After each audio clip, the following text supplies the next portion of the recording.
मंगळवारी रात्री Facebook, Instagram आणि थ्रेड्स या मोठ्या सोशल मीडिया साइट्सना ग्लोबल आउटेजचा सामना करावा लागला। भारतासह जगभरात मेटाच्या या तिन्ही वेबसाइट्स काही काळासाठी बंद झाल्या होत्या। हा आउटेज इतका गंभीर होता की मेटाच्या अधिकाऱ्यांना याबाबत माहिती देण्यासाठी चक्क आपल्या प्रतिस्पर्धी एक्सवर पोस्ट करावी लागली।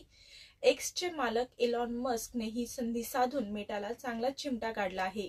एलॉन मस्कने आपल्या एक्स हँडलवरून मेटाला ट्रोल करणारा एक मीम शेअर केला आहे। यामध्ये पेंग्विन्स ऑफ मदागास्कर चित्रपटातील एक फ्रेम आहे। पेंग्विन्सचा हा ग्रुप आपल्या कॅप्टनला सलाम ठोकताना दिसत आहे। यातील कॅप्टनला मस्कने एक्स असं दाखवलं आहे, तर त्याला सलाम ठोकणारे इतर म्हणजे फेसबुक, इंस्टाग्राम आणि थ्रेड्स दाखवले आहे। एकूणच आता सोशल मीडियाचं नेतृत्व आपण करणार असल्याचं मस्कने यातून म्हटलं आहे। यासोबतच या मीम मध्ये मेटाचे अधिकारी अँडी स्टोन यांचा एक्स पोस्टचा स्क्रीनशॉट देखील मस्कने जोडला आहे।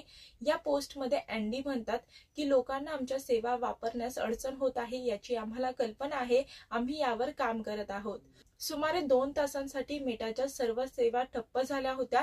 या दरम्यान एक्स या सोशल मीडिया साइटवर मेटा आणि मार्क झुकरबर्गला ट्रोल करणाऱ्या मीम्सचा सुळसुळाट पाहायला मिळाला। मेटाचे सीईओ मार्क सध्या भारतात आहेत। अनंत अंबानी यांच्या प्री वेडिंग फंक्शनला ते उपस्थित आहेत। बॉस इकडे सुट्टीवर असल्यामुळेच फेसबुक, इन्स्टा बंद पडलं असंही कित्येक युजर्स मुश्किलपणे म्हणताना दिसले। यासोबतच रात्री उशिरा गुगलच्याही काही सेवा बंद झाल्याचं दिसून येत होतं। जीमेल, यूट्यूब अशा सेवा डाऊन झाल्याची तक्रार युजर्स करत होते, मात्र काही मिनिटांमध्येच या सेवा पूर्ववत झाल्याचं गुगलने स्पष्ट केलं आहे।